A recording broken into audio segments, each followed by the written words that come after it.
Bismillahirrahmanirrahim. Alhamdulillah wa sallallahu ala sayyidina Rasulillah wa ala alihi wa sahbihi wa mawalah wattaba'a hudah, amma ba'd.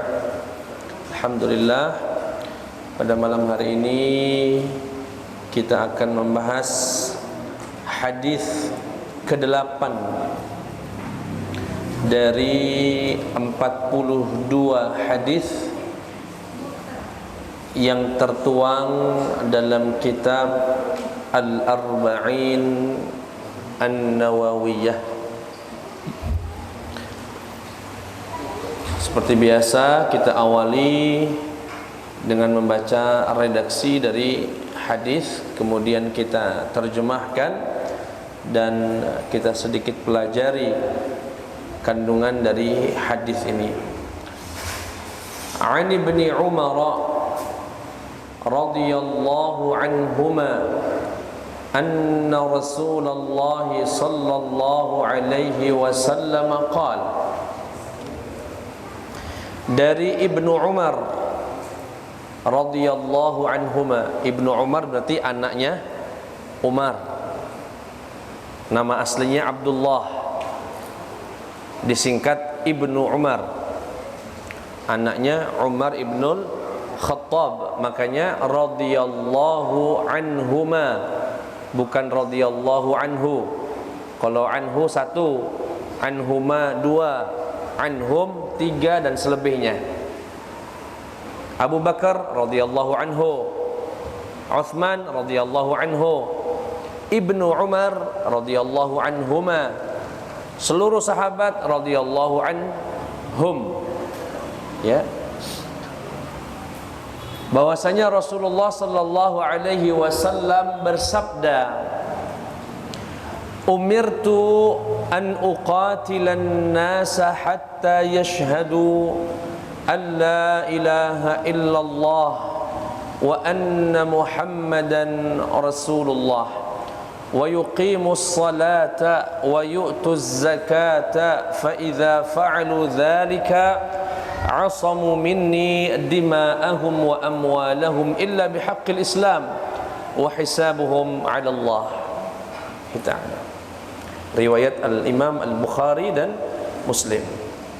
Hadis ini mohon jamaah bisa mengikutinya pelan-pelan, karena hadis ini banyak yang mempermasalahkan, sehingga dengan kesalahpahaman dari hadis ini banyaklah muncul kelompok-kelompok bermasalah. Sehingga semoga kita tidak menjadi bagian dari orang-orang yang bermasalah, apalagi bermasalahnya pakai dalil, pakai hadisnya Rasulullah sallallahu alaihi wasallam. Sehingga insyaallah pelan-pelan kita akan coba pahami apa yang sebetulnya dimaksud oleh Rasulullah sallallahu alaihi wasallam. Kata Rasulullah, umirtu, aku diperintahkan oleh Allah, an uqatilan nas, untuk memerangi manusia. Aku diperintahkan Allah untuk memerangi manusia sampai manusia itu bersyahadat, asyhadu an la ilaha illallah wa asyhadu anna muhammadan rasulullah. Kemudian dan mendirikan salat dan menunaikan zakat. Kalau mereka manusia-manusia itu melakukan hal-hal tersebut, syahadat, salat, zakat, maka mereka akan mendapatkan perlindungan dariku, dilindungi nyawanya, dilindungi hartanya, kecuali adanya hak Islam dan hisabnya atas mereka kelak diserahkan kepada Allah di hari kiamat. Itu terjemahnya. Ya, saya ulangi lagi terjemahnya, agak sedikit mengerikan agak memprovokasi, seakan mendukung terorisme. Kata Rasulullah, saya terjemahkan secara cepat, aku diperintahkan oleh Allah Subhanahu wa taala untuk memerangi manusia sampai manusia-manusia itu bersyahadat asyhadu an la ilaha illallah wa asyhadu anna muhammadan rasulullah, kemudian mendirikan salat dan menunaikan zakat. Kalau mereka melakukan itu semua, maka akan dilindungi nyawanya, hartanya, kecuali ada hak Islam, dan nanti diserahkan hisab mereka kepada Allah Subhanahu wa taala.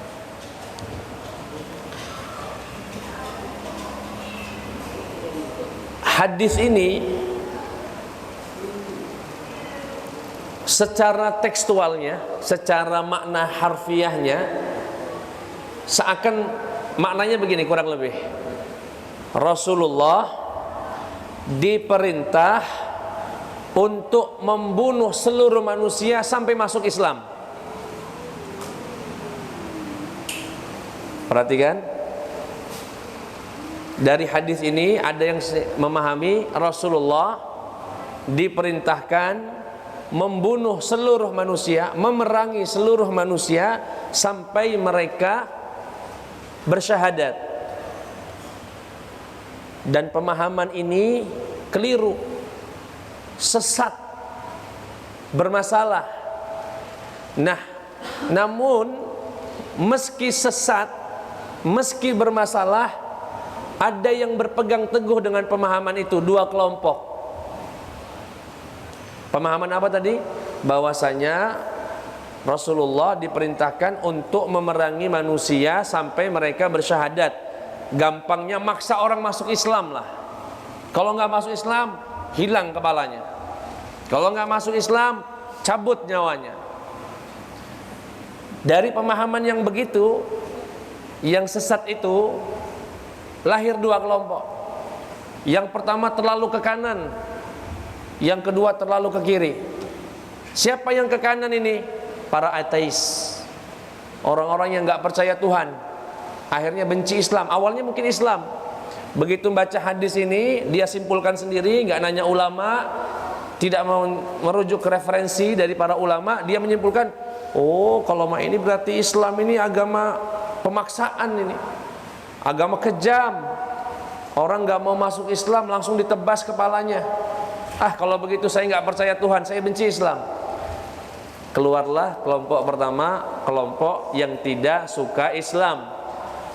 Biasanya masuknya ke ateis atau murtad ke agama lain, atau yang tadinya mau masuk Islam nggak jadi masuk Islam gara-gara pemahaman tersebut.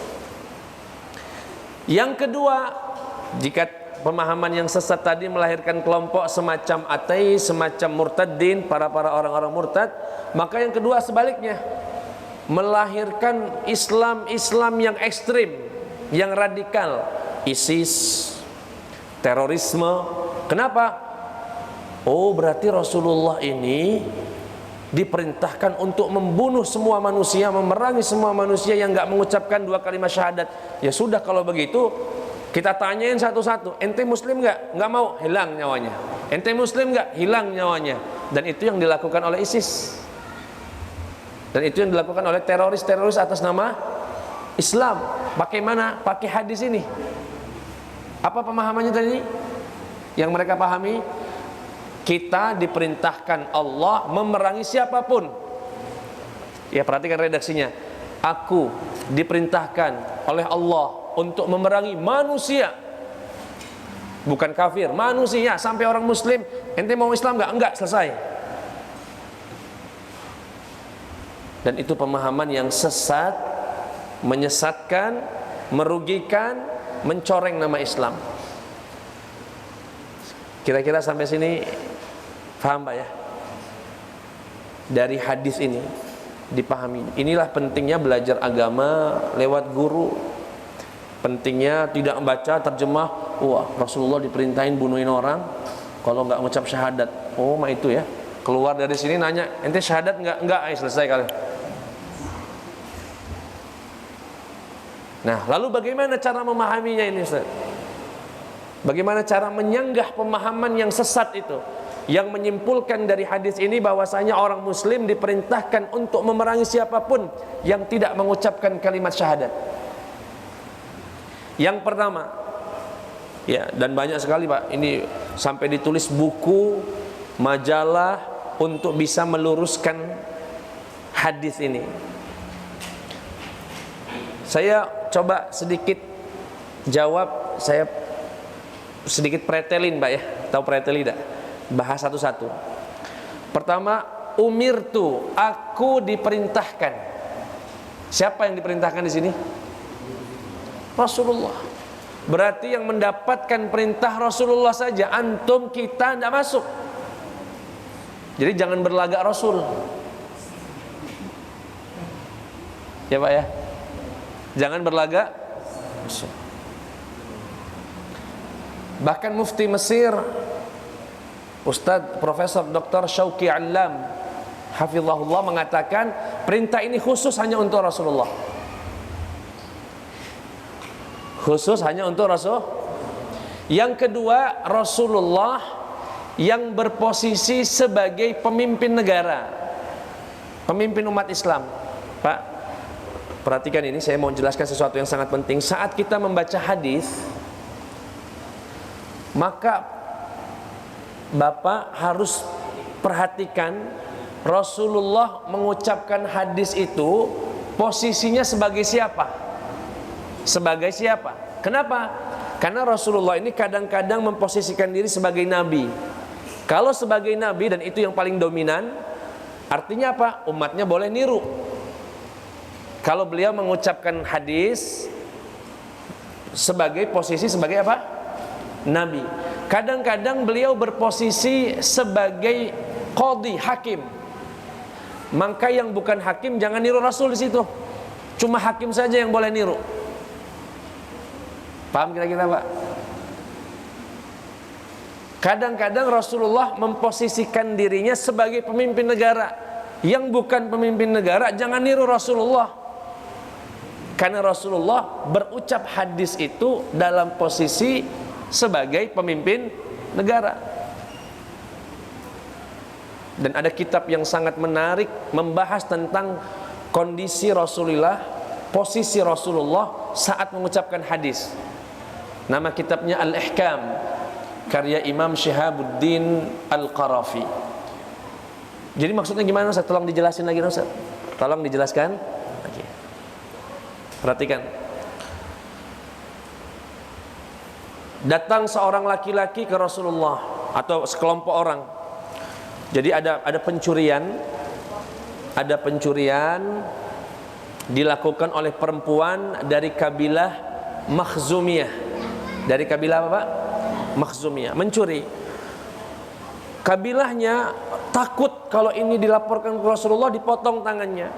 Kalau dipotong tangannya aib, malu nanti kabilah tersohor, terkenal, memiliki status sosial yang bagus, masa ada perempuan yang dipotong tangannya? Akhirnya mereka ngobrol-ngobrol, kira-kira siapa yang berani datengin Rasulullah melobi biar nggak jadi motong tangan. Dicari. Oh ada kekasihnya Rasulullah, orang paling dekat sama Rasulullah, namanya Usamah bin Zaid. Akhirnya mereka ini datang ke Usamah bin Zaid, bernegosiasi, minta agar dia ngomong sama Rasulullah jangan dipotong tangannya karena ini perempuan dari kalangan terkemuka di Mekah. Akhirnya apa? Ya sudah, kata Usamah, saya coba ngomong, ya Rasulullah, saya dengar Anda mau memotong tangannya perempuan Makhzumiyah itu. Iya, memang kenapa? Ya Rasulullah, dia ini orang mulia, kelompok mulia, enggakah kamu batalkan saja ya Rasulullah? Marah Rasulullah sallallahu alaihi wasallam. Kata sallallahu alaihi wasallam, "Atashfa' fi haddin min hududillah?" Hei Usamah, padahal kekasihnya Rasulullah ini, anak kesayangannya nih, anak angkat. Hei Usamah, kamu minta saya membatalkan hukum Allah. Ketahuilah, umat terdahulu itu hancur dan binasa karena idza saraqa fihimus syarifu tarakuh wa idza saraqa fihimud dha'ifu aqamu alaihi al-had. Kaum terdahulu binasa dan hancur karena kalau orang yang terpandang mencuri ditinggalkan, tapi kalau orang yang lemah mencuri dipotong tangannya. Ketahuilah, demi Allah, andai kata Fatimah putriku dia mencuri, saya yang motong tangannya. Lau anna Fatimah binta Muhammadin sarqat laqata'tu yadaha. Kira-kira ucapan Rasulullah begitu statusnya sebagai apa? Hakim. Jangan bapak nanti, oh berarti kalau ada uang maling aku nak potong tangannya, aku niru Rasulullah. Sesat itu. Kenapa? Karena dia bukan hakim. Jangan niru Rasulullah yang saat mengeluarkan hadis itu berposisi sebagai hakim. Jadi salah satu cara memahami hadis itu, Pak, ketahui dulu kira-kira Rasulullah ngomongin ini sebagai apa statusnya. Karena beliau itu bisa jadi hakim, bisa jadi mufti, bisa jadi presiden, bisa jadi suami untuk istrinya, bisa jadi orang untuk tetangganya dan sebagainya. Contoh lain, datang seorang laki-laki, ya Rasulullah, udah tua, bolehkah aku mencium istriku di siang bulan Ramadan sedangkan aku dalam kondisi puasa? Kata Rasulullah, boleh, silahkan. Para jamaah yang hadir di situ, oh berarti boleh ya nyium istri ya. Oke.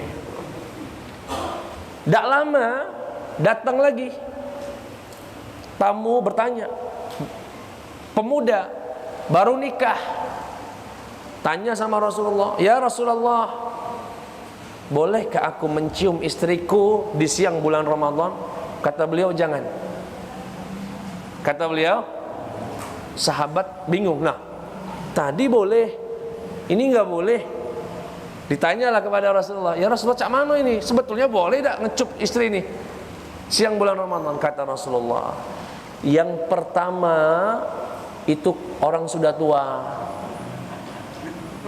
Insya Allah kalau dia nyium istrinya, sudah stop dia, tahu, nggak nyosor.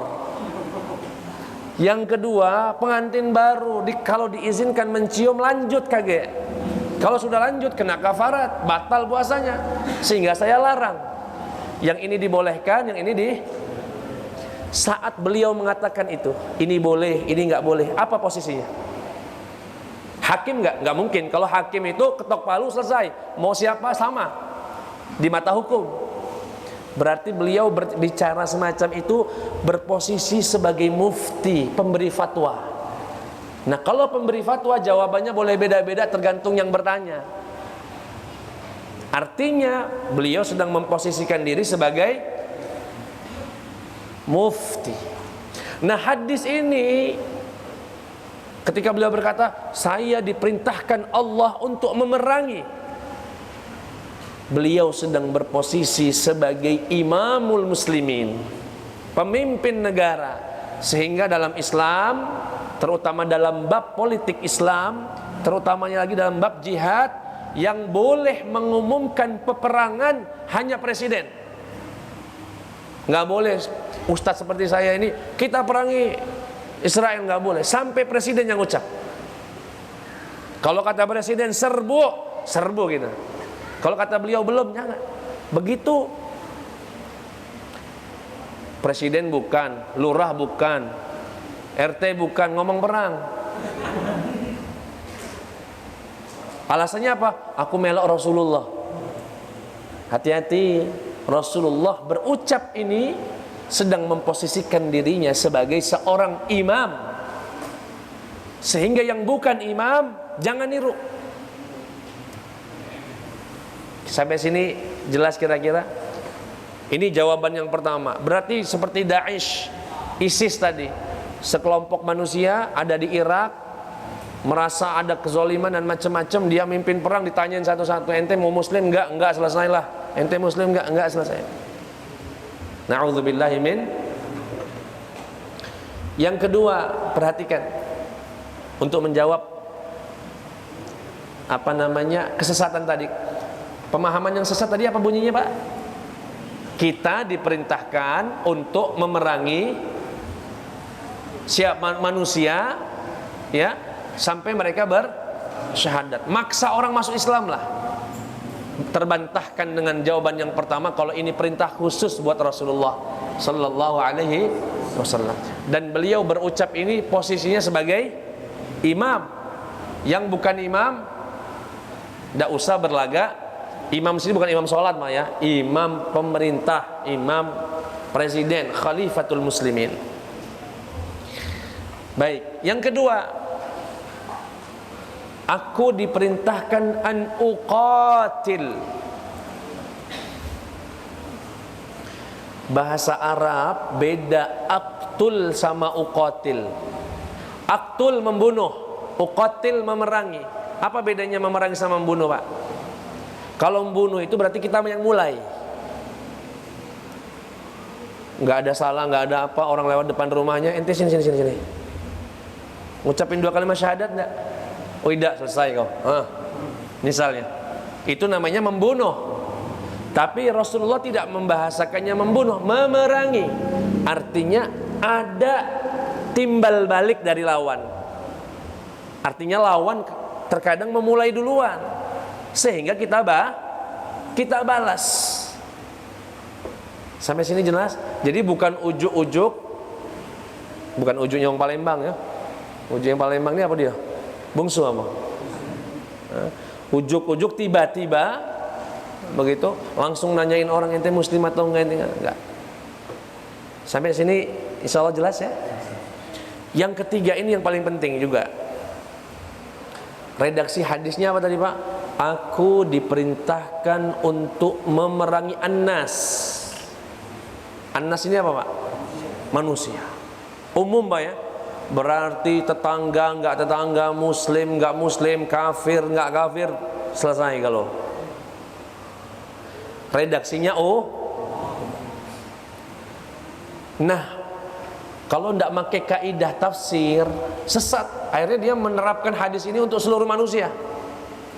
Padahal yang dimaksud manusia di sini, Pak, yang dimaksud manusia di sini musyrikin al-Arab.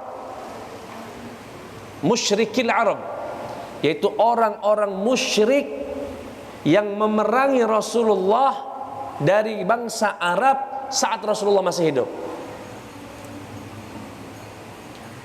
Tapi bahasanya begini cara menjelaskannya. Di dalam bahasa, dalam ilmu tafsir ada redaksi umum, ada redaksi khusus. Manusia ini umum gak Pak? Umum ya Pak ya? Umum, manusia. Laki, kecil, besar, perempuan, sakit, sehat, pokoknya manusia. Selama dia manusia masuk.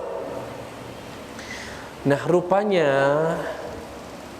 para ulama kita memberitahu kita Pak,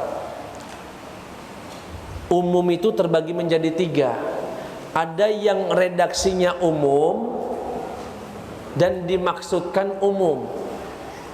Ada redaksinya umum yang dimaksudkan khusus. Ada redaksinya umum dikhususkan. Ada 3. Saya agak sedikit ilmiah karena mau meluruskan pemahaman sesat. Kalau mau ya ingin meluruskan pemahaman yang sesat, sehingga kita harus bisa memberikan penjelasan yang ilmiah. Saya ulangi lagi Pak, di Al-Quran dan hadis itu ada yang redaksinya umum. Redaksinya umum, dimaksudkan umum. Ada redaksinya umum, dimaksudkan khusus. Ada redaksinya umum, dikhususkan. Coba Ustaz, tolong jelasin Ustaz, terlalu ilmiah, tidak nyambung Ustaz. Siang tadi lama di pasar. Ya sudah, sambil minum Pak, nyantai Pak ngaji ini. Tidak paham, tidak apa-apa lah, yang penting jangan bunuh wong. Pakai dalil pula.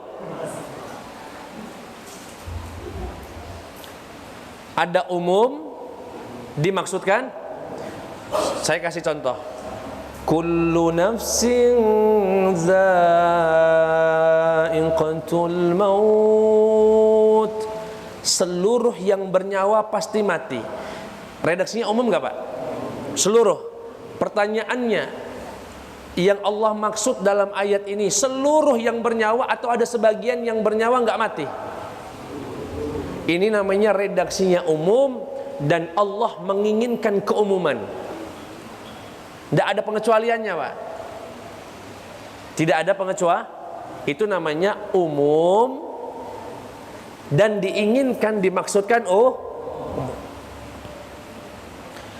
Ada umum tapi dimaksudkan khusus. Contohnya gini, ada wong tawuran situ Pak. Lempar-lemparan batu. Setelah lempar-lemparan pisah, kita komentar, ngobrol nih. Manusia sekarang nih pinternya tawuran deh. Kira-kira yang dimaksud manusia ini Pak seluruh dunia ini atau yang tadi? Seluruh dunia. Apa yang barusan tadi? Wong saya sekarang ini tidak paca diatur. Misalnya Masjid Tahirin tiap Jumat kan ada apa dia? Jumat Barokah misalnya rebutan. Wah, timpa-timpaan rebutan.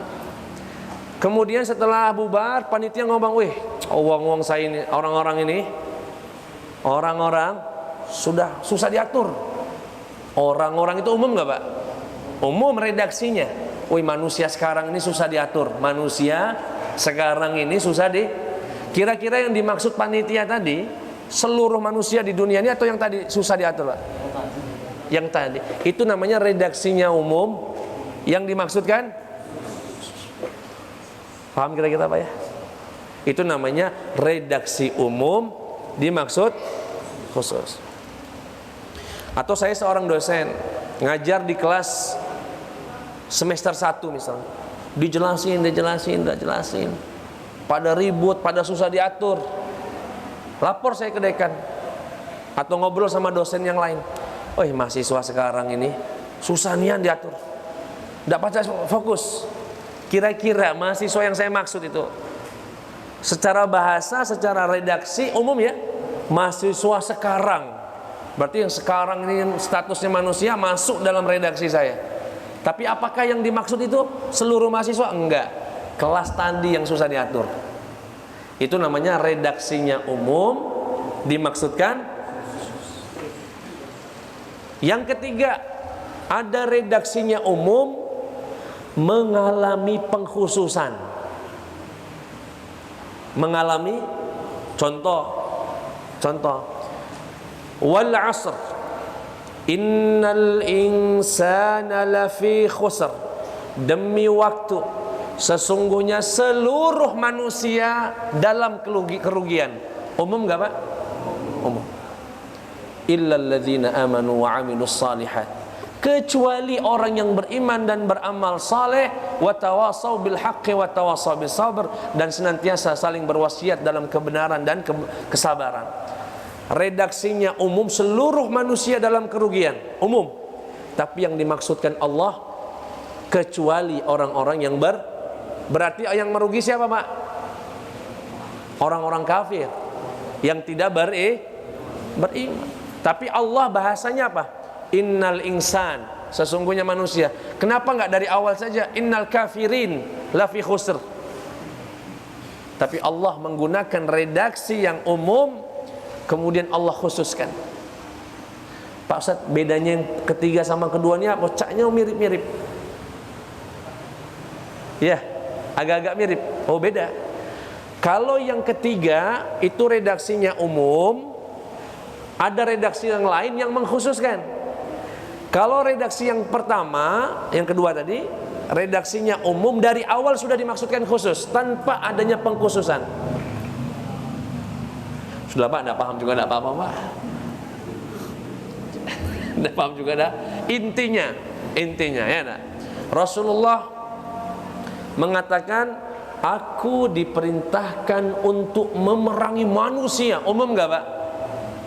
Yang enggak tahu kaidah tafsir, yang cuma mengandalkan terjemah, dia akan mengatakan manusia ya manusia, di kamus ya manusia itu ya manusia. Berarti yang bernyawa ini masuk galau dalam hadis. Oh, ini sesatnya antum ini. Walaupun dia pakai dalil, kalau tidak tahu kaidahnya sesat. Makanya jangan mudah percaya dengan siapapun yang bisa mengucapkan dalil. Oh, ini Qur'annya, ini hadis. Belum tentu Pak. Kalau dia tidak memegang bagaimana cara untuk memahami hadis atau bagaimana memahami Al-Quran. Di sini misalnya, aku diperintahkan untuk memerangi manusia. untuk memerangi, kita cari redaksi yang lain. Oh, di riwayat Imam Nasai redaksinya berubah, Pak. Ini kan di riwayat Imam Bukhari. Kalau kita baca Sunan Nasai bunyinya begini, aku diperintahkan Allah untuk memerangi kaum musyrikin. Berubah berarti mana manusia ini? Bukan manusia yang dimaksud pikiran kita tadi. Rupanya yang dimaksud manusia adalah musyrikin. Musyrikin yang bagaimana? Musyrikin yang hidup ya saat itu dari bangsa Arab yang memerangi Rasulullah sallallahu alaihi wasallam. Dari mana taunya? Dari sababul wurud. Nah, ini cara lagi. Jadi untuk memahami hadis ini cari dulu ada nggak sabab yang mengeluarkan hadis ini. Kami pernah jelaskan kalau sebab turunnya Al-Quran namanya sababun nuzul. Kalau untuk hadis bukan sababun nuzul, tapi sababul wurud, yang melatar belakangi. Jadi Rasulullah itu kurang lebih mengatakan begini, besok akan ada seorang laki-laki yang mencintai Allah dan Rasulnya sepenuh hati, yang akan memegang bendera, yang akan saya berikan bendera ini untuk memimpin perang dan membebaskan atau memenangkan peperangan ini. Sayyidina Umar radhiyallahu anhu dengar itu, siapalah laki-laki itu ya? Siapalah laki-laki itu yang akan dijadikan dipilih oleh Rasulullah memegang bendera untuk memimpin perang, dan dia dikatakan adalah manusia yang beriman sama Allah dan Rasulnya. Kata Sayyidina Umar, saya ini nggak pernah minta pemimpin, nggak pernah diminta menjadi, seumur hidup saya nggak pernah, kecuali kali itu saja, kecuali hari itu saja. Jadi Rasulullah ngumumin sama sahabat, besok ada seorang laki-laki yang akan saya berikan bendera ini, dan dia akan saya jadikan, dan dia adalah sosok yang mencintai Allah dan Rasulnya.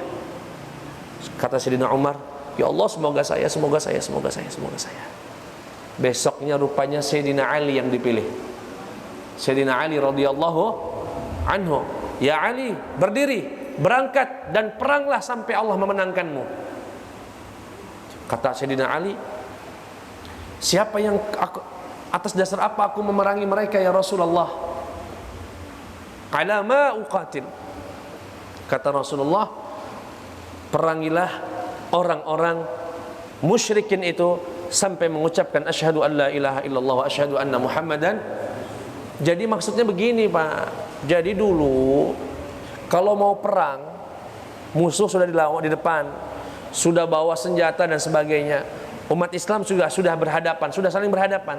Rasulullah itu tidak ujuk-ujuk langsung serang, enggak. Tapi menawarkan keislaman dulu.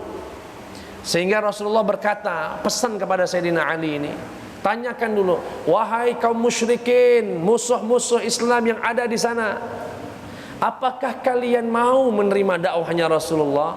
Mau masuk Islam? Kalau kalian mau menerima agama Allah, agama Rasulullah, maka kita enggak jadi perang. Karena kalian saudara kami. Kami akan lindungi harta kalian, nyawa kalian. Tapi kalau kalian tidak mau menerima dakwah itu, ya sudah, kita sudah mau perang ini. Kita lanjut, berarti kalian musuh. Berarti konteksnya apa ini, Pak? Siapa yang dimaksud manusia di sini? Musuh, kafir yang sudah siap untuk merangi kita. Kita pengennya perang itu batal dengan cara menawarkan Islam. Kalau mereka mengucapkan asyhadu an la ilaha illallah wa asyhadu anna muhammadan rasulullah, batal perangnya. Tapi kalau enggak, berarti mereka memang benar-benar mau perangi, kata Rasulullah. Ya nggak mungkin juga, Pak, ada orang datang mau merangi kita, bawa pedang, bawa ini, kita ngomong silakan, monggo. Islam rahmatan lil alamin. Rahmatan apa ya, akhi? Rahmat itu bukan rahmat, itu namanya bahasa Palembangnya lolo. Ya enggak?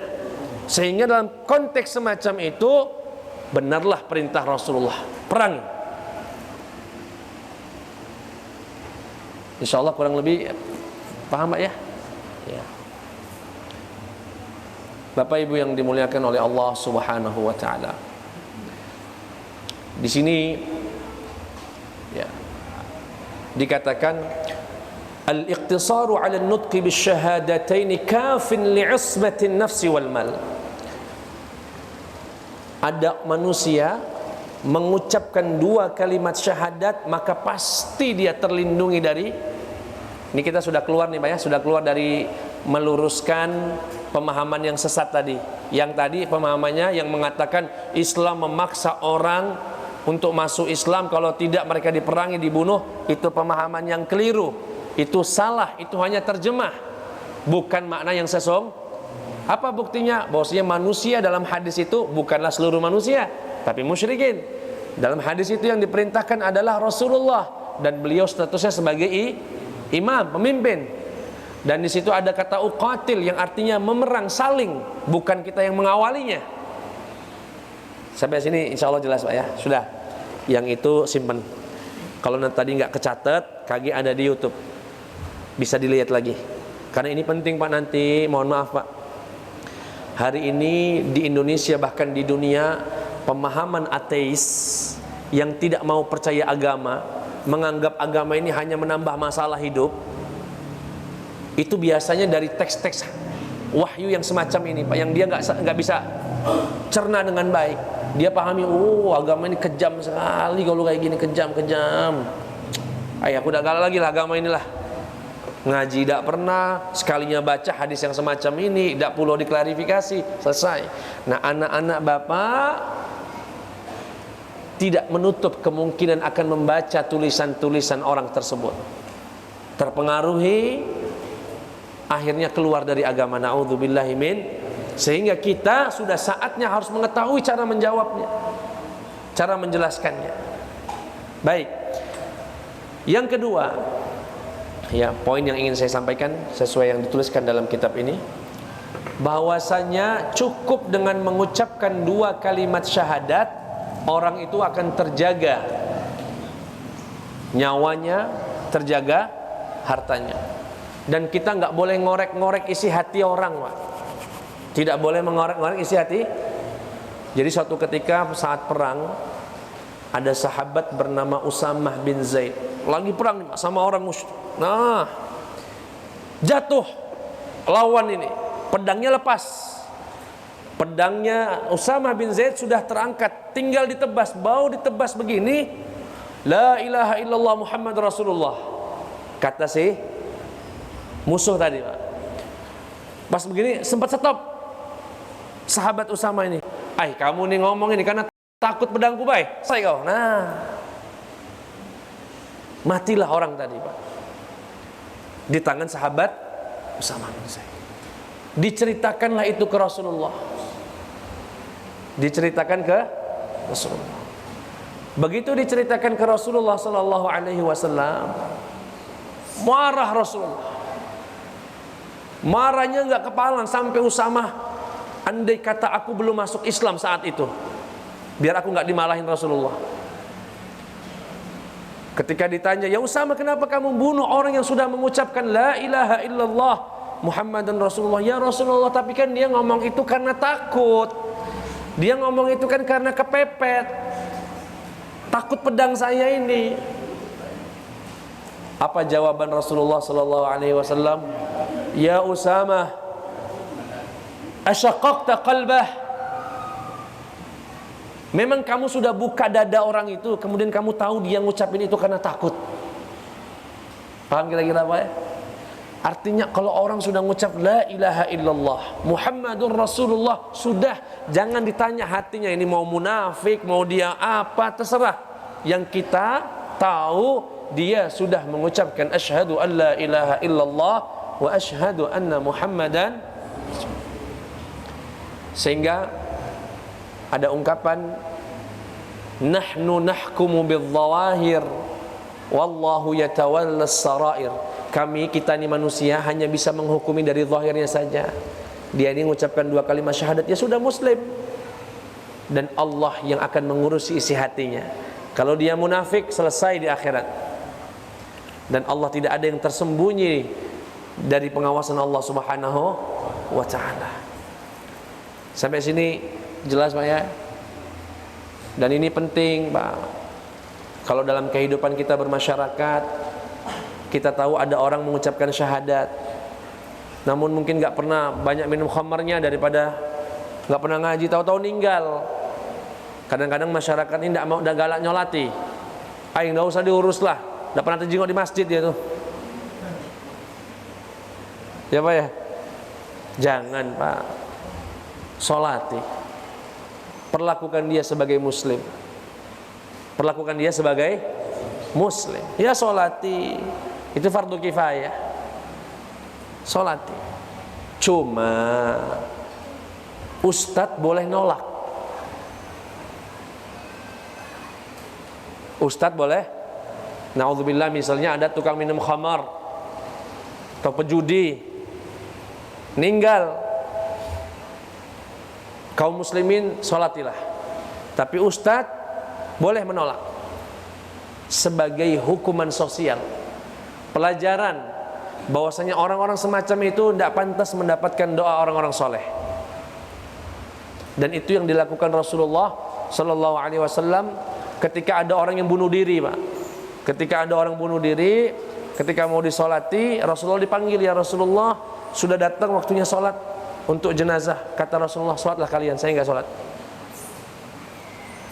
Dari sini bisa dipahami, Rasulullah tidak menghalangi orang untuk menyolati, tapi beliau boleh menolaknya untuk pelajaran sanksi sosial, termasuk koruptor.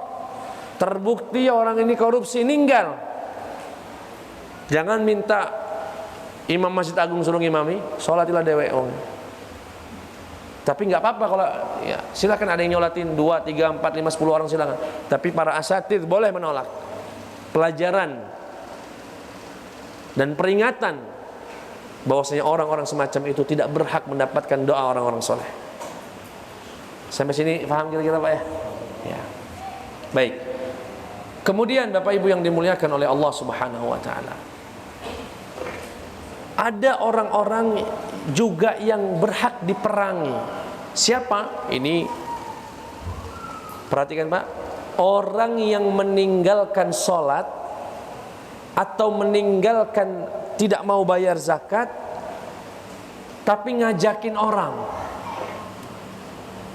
Kalau ada orang nggak sholat, dia sendiri aja yang nggak sholat, ini beda hukumnya.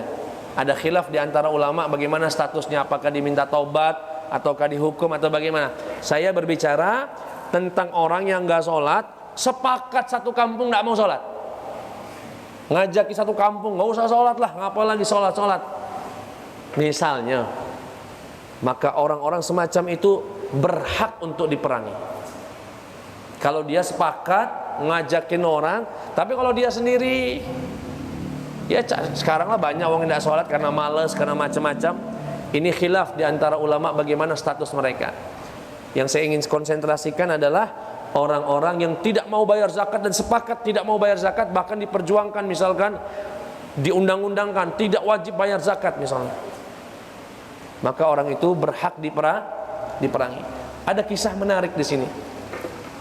Diskusinya sahabat Abu Bakar dengan sahabat Umar ibnul Khattab. Dikatakan, lamma tuwfiya Rasulullah sallallahu alaihi wasallam wastukhlifa Abu Bakr as-Siddiq radhiyallahu anhu ba'dahu wa kafara man kafara min al-Arab.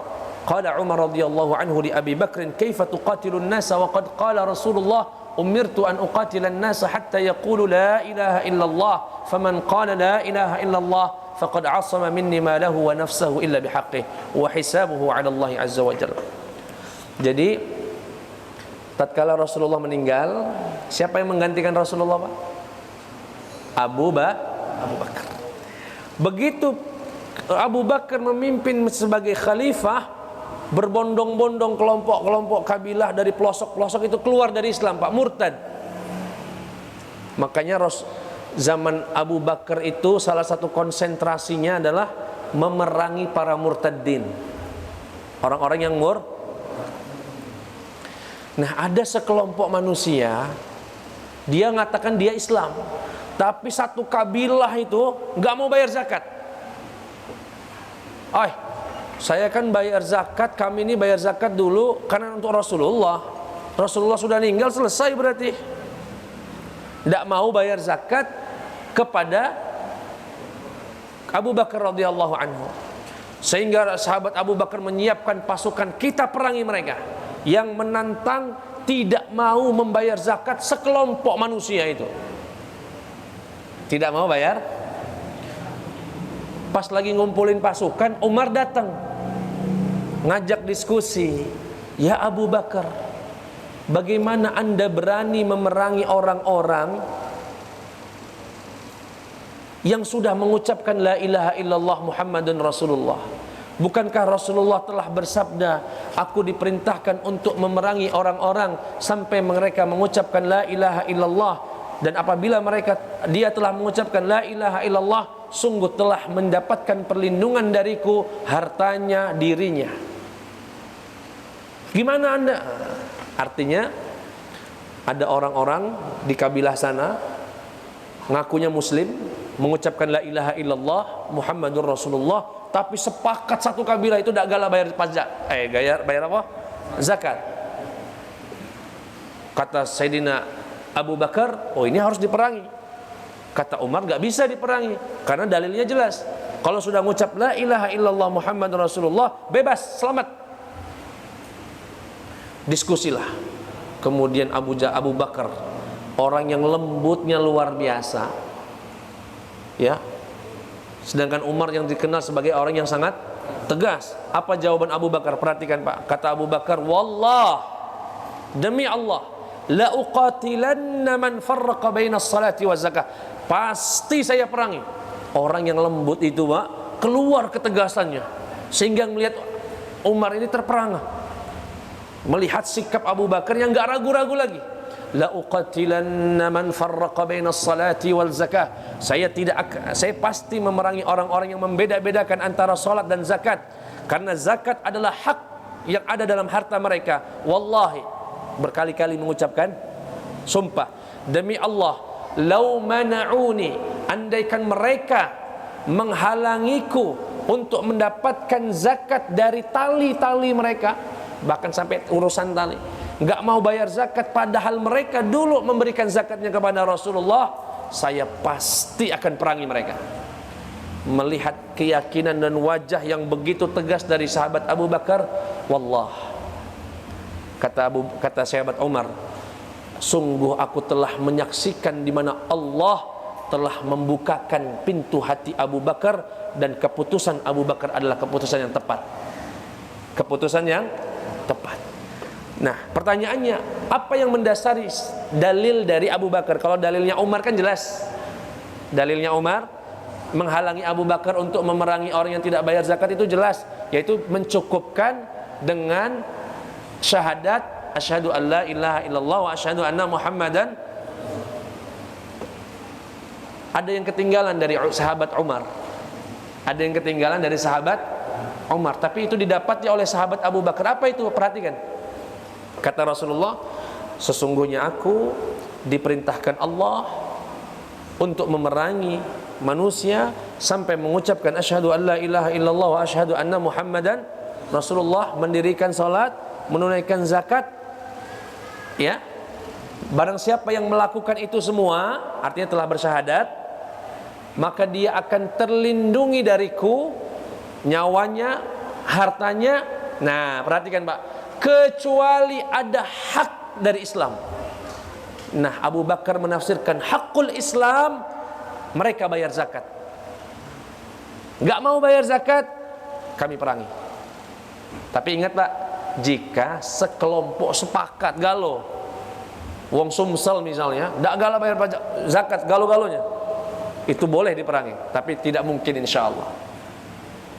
Sampai sini jelas Pak? Artinya sahabat Abu Bakar saat kasus ini dapat memahami pesan Rasulullah lebih mendalam daripada pemahaman yang dipahami oleh Sayyidina Umar. Tapi Umar enggak kemudian, inilah hebatnya para sahabat, ketika ada kebenaran dari sahabatnya, dia terima. Enggak bersikeras, oh, malu aku kalah sama Umar, sama Abu Bakar. Tidak. Bahkan beliau berkata, fa wallahi ma huwa illa an ra'aitullaha qad syaraha sadra Abi Bakrin lil qitali fa araftu annahu al-haq. Demi Allah, ya, ini semua tidak mungkin terjadi kecuali aku telah melihat Allah telah membukakan dada Abu Bakar, artinya melapangkan hati Abu Bakar, sehingga apa yang diputuskan Abu Bakar untuk memerangi mereka adalah keputusan yang benar. Akhirnya diperangi. Bapak Ibu yang dimuliakan oleh Allah Subhanahu wa taala, saya cukupkan dengan itu ya, untuk malam hari ini, karena hadis ini yang paling urgen untuk dijelaskan adalah pertama, jangan ada salah paham. Jangan dipahami dari hadis ini bahwasanya Islam itu memaksa. Oh enggak, la ikraha fid din kok. Tidak ada pemaksaan dalam agama. Faman syaa'a falyu'min wa man syaa'a falyakfur. Barang siapa yang berhendak untuk jadi orang mukmin, silakan jadi orang mukmin. Barang siapa yang ingin jadi kafir, silakan jadi kafir. Tapi nanti lihat di akhirat. Itu kebebasan. Lakum dinukum. Bebas kok, silakan. Tapi jangan, hati-hati, yang sudah keluar dari Islam jangan ngajak-ngajak orang. Ngajak buat pasukan, buat kelompok, macam-macam, ngajak uang keluar dari Islam, yang semacam itu berhak untuk kita lawan. Tapi kalau dia murtad sendiri, udah keluar, misalnya dibaptis, sudah silahkan saja, hak dia. Nanti kan di akhirat Allah yang ngebales. Tapi sudah keluar, ngumumin, ngajakin orang, bayarin orang, pokoknya keluar. Nah, yang macam ini kita lawan. Walaupun dalam konteks Indonesia melalui jalur yang sesuai dengan konstitusi kita. Itu saja Bapak Ibu yang dimuliakan Allah Subhanahu wa taala. Semoga ada manfaatnya. Kepada Allah mohon ampun. Wassalamualaikum warahmatullahi wabarakatuh.